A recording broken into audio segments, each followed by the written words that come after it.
Il est tout beau, il vient d'arriver, c'est le EasyPad 6 Pro et son clavier, je vous en parle de suite.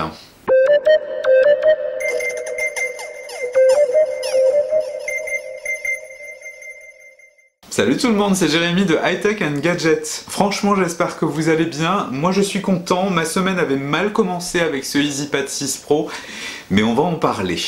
Alors, tout d'abord, je tiens à préciser que celui-là, cette vidéo, je l'ai payé avec mes sous. C'est pas du tout une collaboration, loin de là, et en plus j'ai tout un historique avec cette marque et ce produit, donc je me chiais dessus à l'idée de le recevoir, mais c'est fait. Pour cette vidéo j'ai fait des notes, cet outil est fantastique, ça coûte que quelques euros, mais bon sang, ça m'occupe au quotidien. Du coup, pour parler de ce déballage et de cet outil qui est le EasyPad 6 Pro, qui est une tablette Windows plus un clavier, et le clavier est finalement hyper important. J'ai décidé de pas chapitrer la vidéo, mais de faire au moins quelque chose pour ne rien oublier. Surtout qu'en plus, j'ai dû recevoir au moins 5 ou 6 messages de personnes différentes sur les réseaux sociaux quand j'ai publié une photo sur Insta, où on m'a posé plein de questions sur le produit avant achat. Donc j'espère que ça va au moins vous aider. Et sur un autre point, vous trouverez en description de la vidéo YouTube justement tous les liens pour aller voir les différentes fiches produits, tous les liens vers les objets dont je parle, mais également aussi un lien vers mon article de blog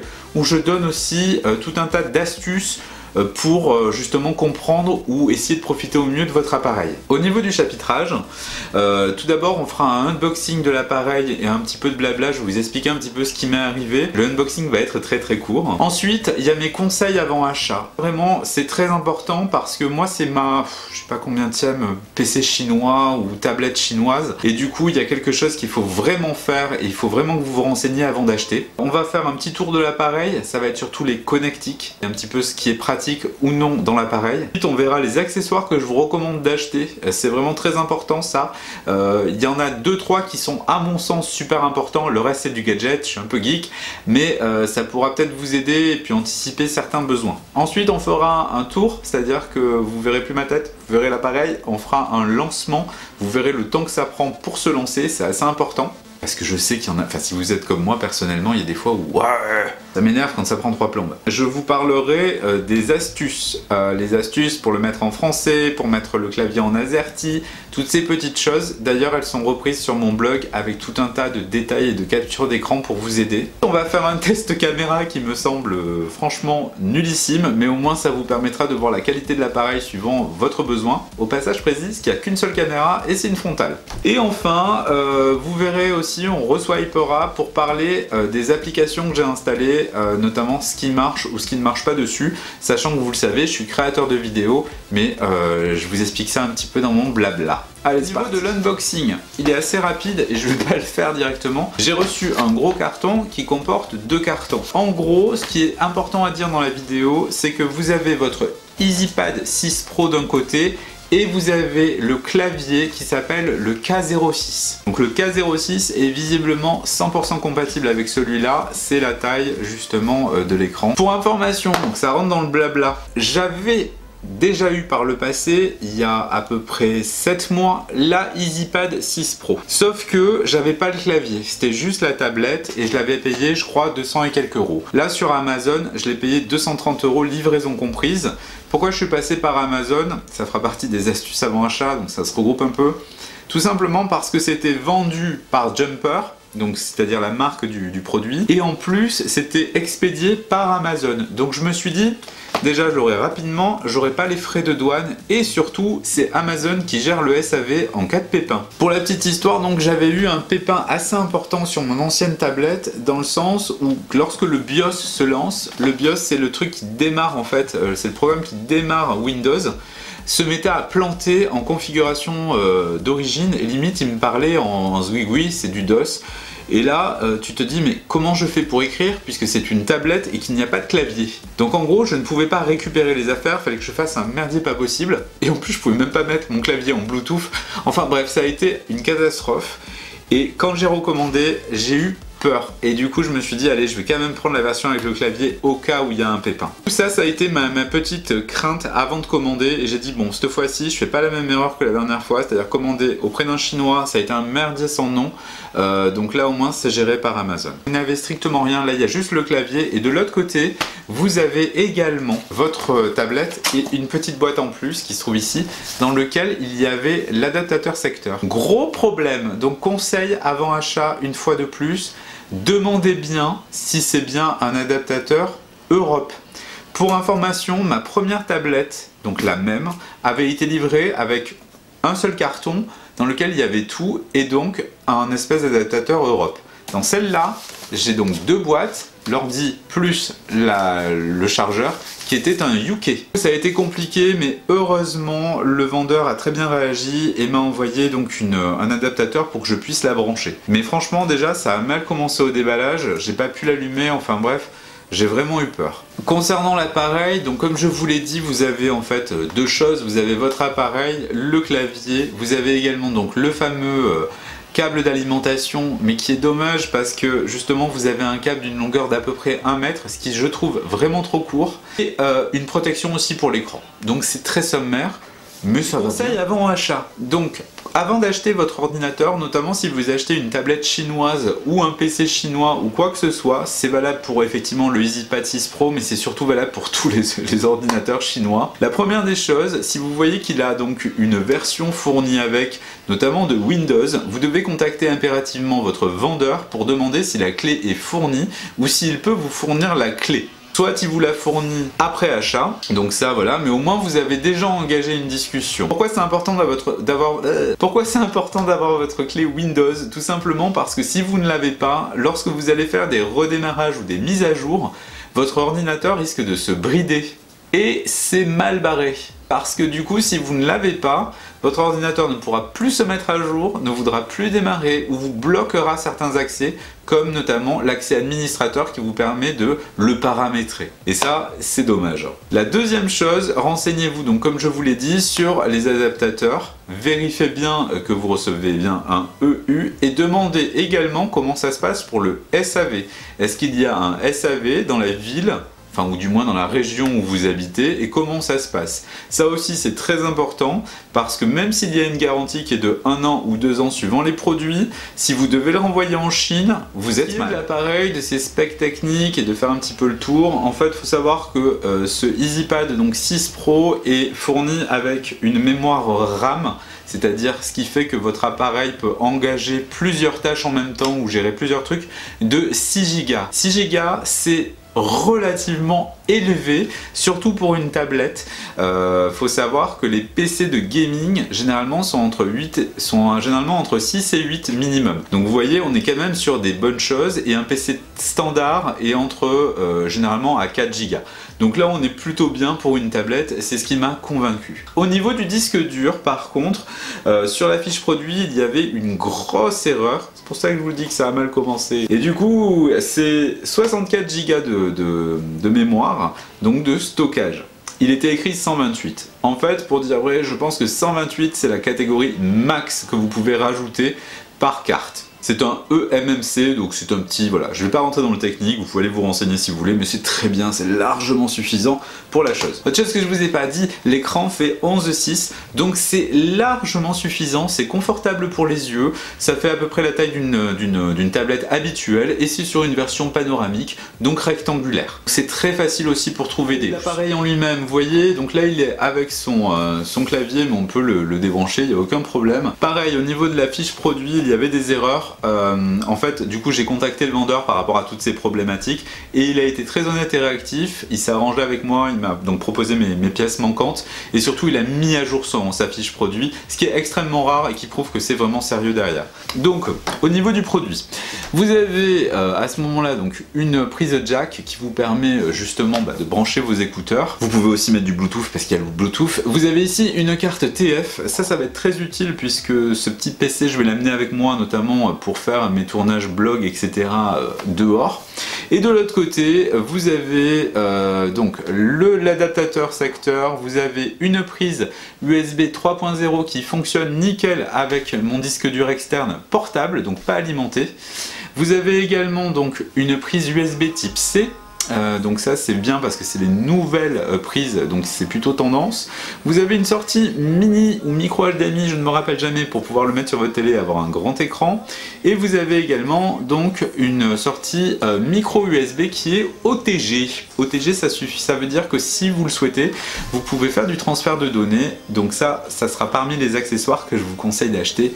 On en reparle tout à l'heure. Au niveau du clavier, il est très important ce clavier. Tout d'abord, le clavier est en QWERTY. Ça, on verra tout à l'heure. Vous pouvez rajouter des accessoires. Ça fait partie de ma to-do list. Justement, pour acheter des stickers qui vont le transformer en AZERTY, c'est extrêmement simple. Il n'y a aucun problème là-dessus. Le point fort du clavier, c'est que en haut ici, vous avez aussi l'indication Caps Lock quand vous passez justement en majuscule. Et c'est assez confortable, bon sang. Mauvaise indication sur la fiche produit cependant, ici là sur les côtés, ce n'est pas un 3.0, c'est plutôt un USB standard. J'ai essayé de brancher mon disque dur dessus et il n'y a pas assez de puissance. Par contre, la souris, mon commutateur, mon hub traditionnel, ça marche nickel. Mais le USB 3, parlons justement maintenant des accessoires que je vous conseille d'acheter si vous prenez donc ce type d'ordinateur et en l'occurrence celui-ci. Première des choses, le clavier étant en QWERTY, si vous avez l'habitude du AZERTY, vous pouvez acheter ceci. Ce sont en fait des planches de stickers qui coûtent une misère, que vous pouvez donc coller sur votre clavier afin de le transformer en AZERTY. C'est vraiment tout simple et au moins ça peut vous dépanner. À titre personnel, je vous conseille celles qui ont une enveloppe dessus pour éviter que ça s'use avec les frottements. La deuxième chose que je vous conseille d'acheter, c'est un hub en USB-C. C'est relativement simple, ça ne coûte pas très cher, il y en a à tous les prix. Par contre, n'oubliez pas que c'est une tablette, ce n'est pas un ordinateur. Sous-entendu, je vous conseille de prendre plutôt quelque chose de simple avec que quelques ports éventuellement dessus, de façon à éviter de consommer trop d'énergie et d'être déçu. Comme je vous l'ai dit lorsque je l'ai reçu, moi je n'avais pas cette partie-là, j'ai reçu ça. Donc je vous conseille de vous renseigner si vous avez besoin d'acheter un adaptateur. Ne déconnez pas avec ça, c'est très important parce que si vous choisissez un mauvais adaptateur, eh bien vous risquez non seulement d'endommager le chargeur, vous risquez d'endommager votre appareil et vous risquez aussi de foutre le feu chez vous. Dans les achats utiles aussi, j'ai trouvé ça sur Amazon. C'est un stylo qui me permet justement d'utiliser ça en stylet. C'est beaucoup plus pratique, ça ferait vraiment partie des accessoires complémentaires, hein. Les plus utiles ont été cités avant. C'est quand même très pratique, donc j'ai trouvé ça chez Powerad sur Amazon. Très intéressant et très pratique surtout cet objet, parce que ça permet un tracé net, c'est vraiment très confortable, notamment quand on est sur des petits écrans. En gadget aussi trouvé sur Amazon, ceux-ci de chez Techmaker, qui sont en fait des caches lentilles d'appareil photo. Alors que les choses soient claires, j'ai pas peur d'être pris en photo tout nu. Si vous connaissez ma deuxième chaîne YouTube, vous devez savoir que ça passe carrément au-dessus. Par contre, ça me permet de protéger l'appareil, dans le sens où sur la protection qui est fournie, donc l'espèce de protège ordinateur, il y a bien sûr un trou pour protéger, pour que la lentille ne soit pas couverte. Or, je préfère quand même la protéger toujours des rayures, on ne sait jamais, donc ça me permet d'avoir une protection supplémentaire. Un accessoire qui a été très utile pour moi, c'est toujours pareil chez Powerad, clavier en Bluetooth pliant et surtout en AZERTY. Ça c'est rare et c'est dur à trouver et je l'ai trouvé pareil sur Amazon chez Powerad. C'était extrêmement pratique quand je mets la tablette sur ma télévision pour pouvoir justement tapoter à distance. Et surtout, ça me permet aussi d'avoir mes chevrons. Ça, c'est plutôt pour les gens qui font du blogging. C'est pour mettre des balises HTML. Bon, c'est un peu plus technique, mais c'est vraiment pratique. Voilà, ça me permet d'avoir un clavier facilement transportable en AZERTY. Voilà.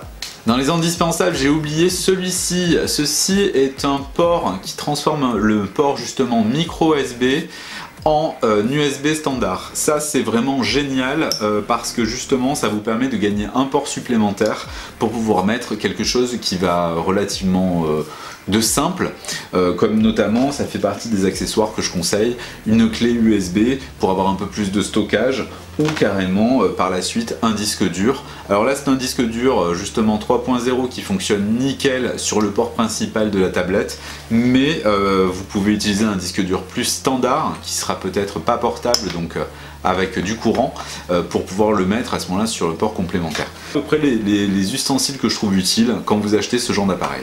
Alors ce que je te propose maintenant, c'est de swiper de façon à découvrir justement le lancement de l'appareil, voir combien de temps ça prend. Pour l'allumage, le démarrage, voir un petit peu combien de temps ça prend. Donc c'est assez rapide, vous le voyez d'ailleurs, l'écran donc du coup n'est pas anti-reflet, ça c'est un petit peu désagréable, mais on a le problème partout sur toutes les tablettes. Et j'ai rajouté donc mon petit cache là pour protéger cette fameuse lentille, sachant qu'on a quand même une protection d'écran. Vous pouvez en fait défaire le clavier en appuyant simplement sur la touche et en tirant, donc ça c'est assez pratique.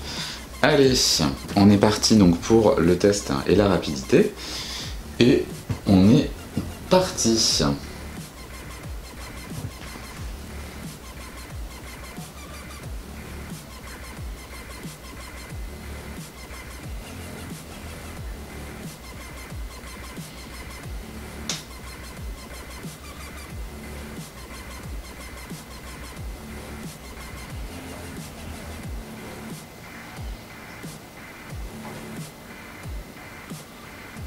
Donc là je viens de faire quand même des mises à jour, il est possible qu'il soit un petit peu plus chargé.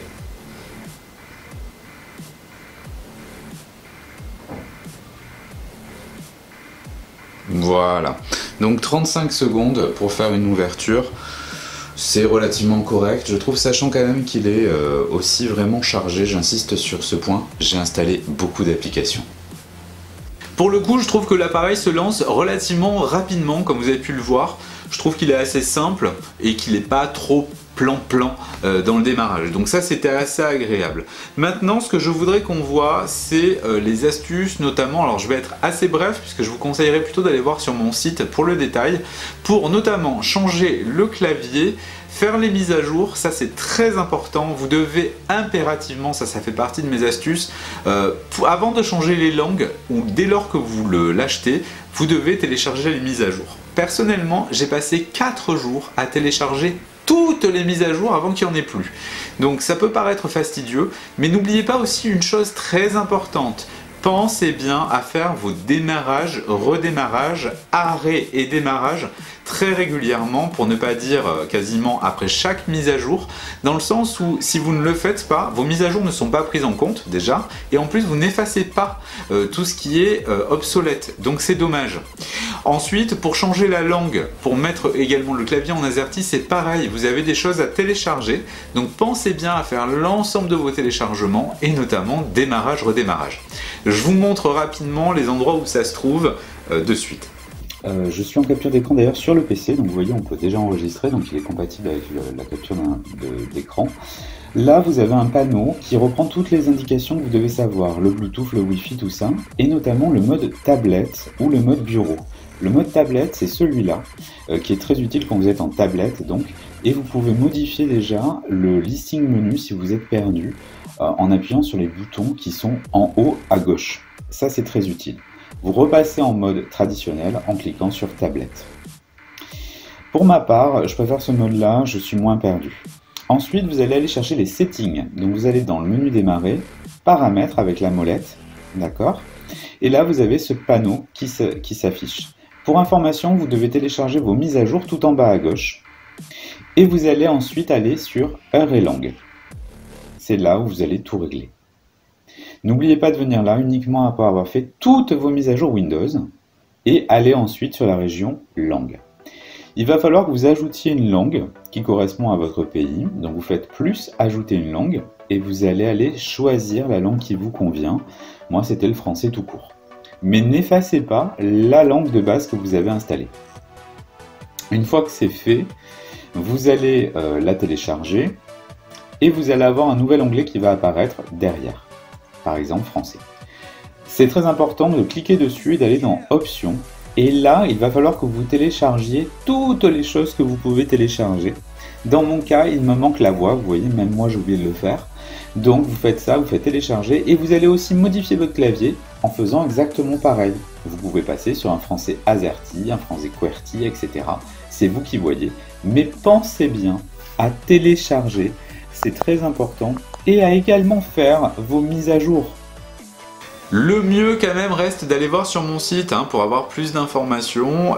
Vous avez tout le détail ainsi que des liens pour vous en voir un petit peu plus. Maintenant ce que je te propose c'est de tester la caméra frontale justement pour voir un petit peu ce que ça donne. À mon avis ça risque de pas être folichon mais au moins vous verrez, ainsi que le micro. Alors on va tester la caméra, donc là pour savoir si c'est justement la qualité optimale. Donc je crois qu'on est sur 0,9 mégapixels en 720p pour 30 images par seconde. Donc j'ai mis de la stabilisation numérique. Vous voyez la qualité de l'image, j'imagine un gros plan, ça doit pas être top, donc il faudra certainement la recadrer.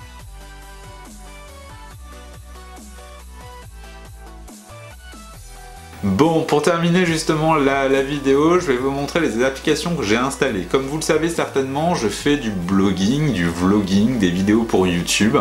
Donc j'avais besoin d'un appareil, puisque cet appareil-là, je m'en sers en secours ou en voyage, où je peux pas me lancer dans des trucs extrêmes, mais justement me dépanner. Donc je vais vous montrer un petit peu les applications que j'ai installées, comme ça vous donnera une idée de ce qu'on peut faire concrètement et je vais surtout vous prouver que je les ai bien installées et qu'elles fonctionnent. Alors, donc, vous voyez déjà, je suis en train de enregistrer l'écran, donc j'utilise la solution de PowerLink, Cyberlink, donc vous voyez déjà, il est compatible avec cette application. Au niveau de ce que j'ai installé, pour mon montage vidéo, j'utilise la suite PowerDirector, la version 14, que j'avais acheté d'ailleurs sur Amazon. Donc vous voyez, ça se lance sans aucun problème, c'est assez rapide, il n'y a aucun souci là-dessus, je vous le prouve. Donc ça se lance, c'est un petit peu plus long on va dire que sur certains ordinateurs, mais en tout cas ça fonctionne, j'ai déjà monté dessus en dépannage. Vous voyez, c'est assez réactif. Ensuite, au niveau des installations, j'ai également mis la suite Photoshop CS.2 qui fonctionne très bien. Hop, vous voyez, je la lance. Elle est un petit peu plus longue par contre, j'ai l'impression à démarrer que sur mon ordinateur. C'est une vieille version, ok, mais elle avait l'avantage d'être beaucoup moins chère que les autres. Et surtout, elle a un avantage, c'est que du coup, à l'époque, c'est-à-dire il y a 5-6 ans, je crois minimum, 7 ans, je sais plus quel âge elle a, eh bien les ordinateurs étaient moins gourmands. Donc du coup, cette version-là, eh bien elle est parfaite pour mon PC, qui est un petit peu moins performant que d'autres. Mais on le voit, hein, ça charge, lecture des polices, tout ça. Et ça fonctionne bien, vous allez le voir de suite normalement. Voilà, ça se lance, il n'y a aucun problème. Et vous voyez, il n'y a aucun souci, il n'y a pas de lag, tout va bien là-dessus. Au niveau également des applications, j'avais téléchargé la suite pour mettre Windows Movie Maker, puisque je ne me fais pas du tout à l'éditeur de vidéo du nouveau Windows. Où est-ce qu'il est mon Movie Maker? Hop, je ne sais plus, mais je l'ai téléchargé, j'en suis certain. Movie Maker, voilà. C'est pareil, normalement ça se lance sans problème, il est assez réactif, vous voyez, donc là-dessus tout est bon. Au niveau des choses qui sont fournies également, on peut voir, vous voyez la suite Adobe c'est bien passé également. Vous avez ces espèces de jeux, je les supporte plus, moi j'en peux plus de ça. Vous avez Google Chrome qui se lance sans problème, et OneDrive aussi qui est fourni, ainsi que Paint 3D qui était fourni d'office. Je ne l'utilise pas des masses, mais vous voyez, c'est pareil. Ça se lance sans problème, quoi. Il n'y a pas de lag. Au niveau, par contre, du PC, je voulais qu'on voit les paramètres. Il me semble qu'elle est fournie avec la version, la carte graphique 500D. Je n'ai pas parlé des performances de l'ordinateur, tout simplement parce qu'elle risque de changer. Actuellement, je crois que j'ai un 2 GHz.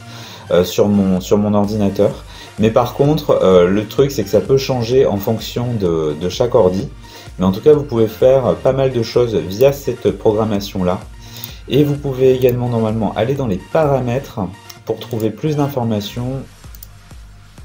Hop, hop, ici.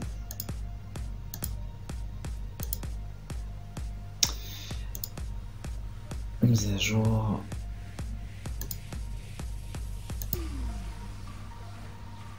Système. Information système. Voilà, donc au niveau des informations système, vous le voyez, donc j'ai 6 Go. J'ai un CPU à 1,10 mais qui doit monter à 2 Go sans trop de problèmes. C'est N3450, je vous laisse aller voir. Hop. La Windows 10 famille et les références. Donc c'est plutôt pas mal. Bon, j'espère que cette vidéo vous a plu et que j'ai pu vous aider si vous le souhaitez justement dans la découverte de ce produit ou avant achat ou après achat, sait-on jamais. Je suis pas un technicien donc c'est compliqué pour moi de prendre position et de répondre parfois bien et clairement à certaines questions. En tout cas sur mon site j'ai rajouté plein de liens si jamais ça vous intéresse, notamment le site Jumper, tous les détails des achats que j'ai fait. Vous avez tout un tas d'informations. N'hésitez pas à vous abonner à cette chaîne si vous aimez un petit peu ce que je présente et ma personnalité, hein, on sait jamais. J'ai également une chaîne Utip où vous pouvez me retrouver, c'est pareil, il y a les liens et mes réseaux sociaux. Sur ce, je vous embrasse et je vous dis à bientôt pour de nouvelles vidéos. Et puis n'hésitez pas à liker, partager, commenter. Bye bye.